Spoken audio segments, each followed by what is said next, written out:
Hey everyone, welcome to another Tyranid Tactica video.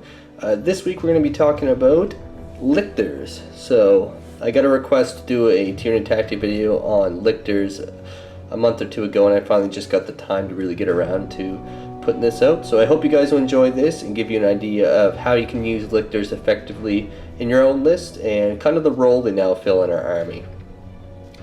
So starting out, I'm going to quickly show you one thing with the modeling of them. I know Lictors can be hard to get a lot of, just being due to, I think each model is like $50 for one Lictor, or you can get Death Leaper who's $25 from Finecast. I'm pretty sure they're still around. I haven't really looked at, to be honest, in a while, but I'm going to show you really quickly here how you can make your own set of Lictors and really build up your numbers fast and keep costs down. So just starting out, this is my Death Leaper model right here, but I'll show you my standard Lictors that I have. Pretty much every Lictor is built like this. So what I used, get this to focus, there we go. I used a warrior kit, and all I used was the Yumgarl head from the Genestealer kit to put it on the front of the warrior head, and bam, I had a Lictor. That's all it took. I mean, they definitely look like Lictors with the flesh hooks on, and you can also use larger rending claws if you want to. And yeah, it's really easy to do. So all I did here, try and get a good focus on. It'll be easy to see on this guy, because the one we were just looking at was the very first one I did, and I kind of messed up a little bit with the green stuff in. But so all I did with this guy,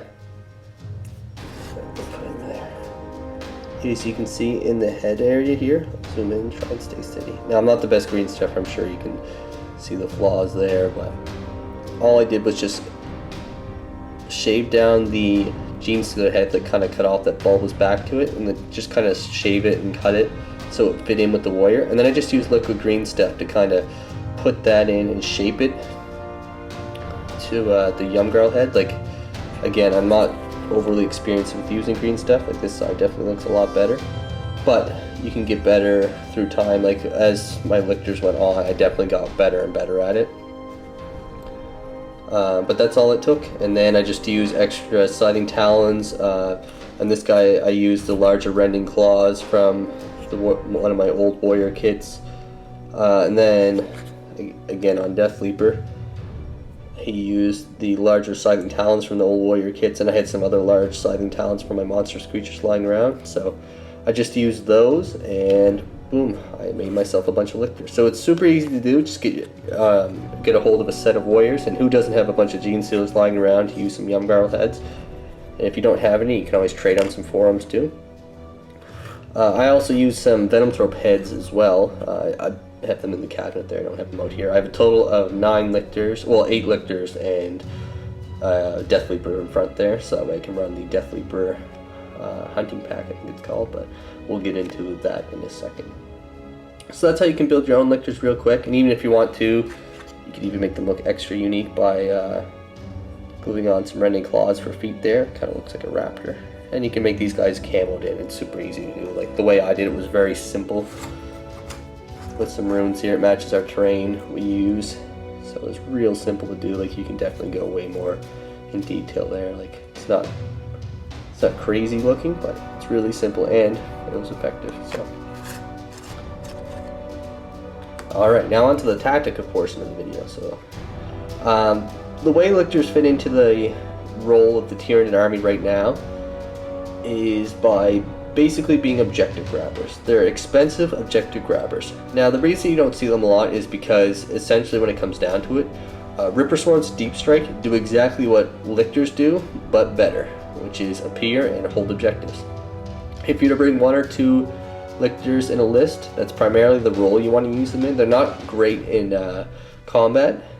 I mean, they are, but they only have a 5-up save, and for the most part, most things they can sneak up on will generally get the better of them. Like, I have had success with them in close combat, but I don't know. I wouldn't use them as a dedicated close combat unit when it comes down to it. They're more objective grabbing. Like, they can kind of just use their chameleon skin, I think that's the rule, the name of the rule, where they just kind of pop up without scattering, and they can just appear on an objective. And I mean, if there's a weak unit holding the objective, they can clear it off. But I mean, like, if you have a unit of, like, I don't know,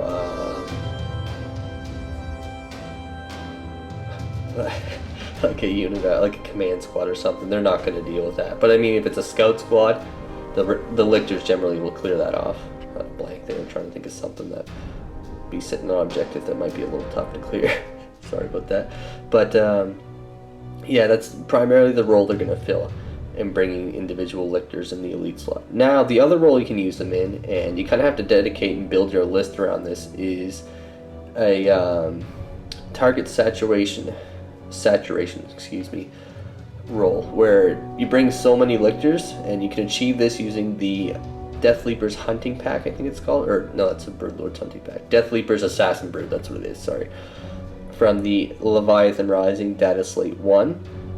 And this allows you to have, I believe it's 5 Lictors and Death Leaper.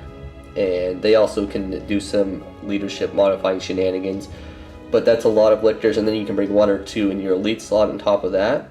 And they can pop up, and between all the Lictors, they can steal objectives and just make your opponent target a bunch of them. This is in similar fashion to the Lictor Shame list that you've probably seen floating around the internet. It's won a couple big tournaments, and opponents kind of caught on how to beat it, but it's definitely still effective if you use it properly. Like, combine it with 1 or 2 Flyrants, well, preferably you want 3 or upwards, but it's hard to fit that in points wise, and also Molochs, and it's great for just popping up, stealing objectives, and then your opponent has to like shoot at a single 50-point model just to get off an objective rather than shooting at your flyer. So they're good distraction units, but you need lots of them. Like, you couldn't bring a single Lictor and expect them to do a whole bunch. I mean, you could get lucky in a game, but we're talking generally speaking, a single Lictor is not really going to pull a whole lot off. So you want to be spamming them if you're going to use a lot of Lictors. Like, you don't want 1 or 2, as I've already mentioned. You want to have enough that it's going to really mess with the opponent and just be a nice harassing unit to kind of float around and steal objectives, or just really annoy them. Because 2 Lictors in a combat are generally pretty good. Between all their attacks, they should do enough damage that they can clear off some of the tougher units found in 40k. And I mean, even if you get lucky too, you can roll decently. I never have good luck in close combat with Tyranids, but that's just me. So yeah, that's really all there is to it with Lictors. So there's not much more to say other than that. I don't really feel that they can fill any other roles effectively. Now, you can definitely correct me on this if you feel they are working for you in a different way, but in my experience, I've found that the only real way to use them is, again, is a heavy target saturation unit with tons of Lictors, or having 1 or 2 Lictors just to steal objectives. But then again, even with 1 or 2 Lictors, I still find that Rippers with deep striking is better, and it's also a little bit cheaper by 10 or 15 points, something like that. I can't remember exactly, but anyway, that's my thoughts on Lictors. I hope this gives you some confidence or ideas to use them on your own in some games. I have had success with them, but I've also had some pretty derp game using Lictors. They're fun to use when they work, but they can be very frustrating when things just don't really go your way. So yeah, so hope you enjoyed this. If you have any other requests for Tyranid Tactica videos, or if there's any units you're unsure how they kind of fit into the Tyranid army or how they can be used effectively, definitely leave a comment below. Or if you have any suggestions for me as well, I'm open to any discussion that you have, and I would love to hear from you guys on how I can also improve my own tactics as well. So thanks for watching. Don't forget to subscribe and support the channel, and we'll have some bat reps out for you soon. And happy wargaming.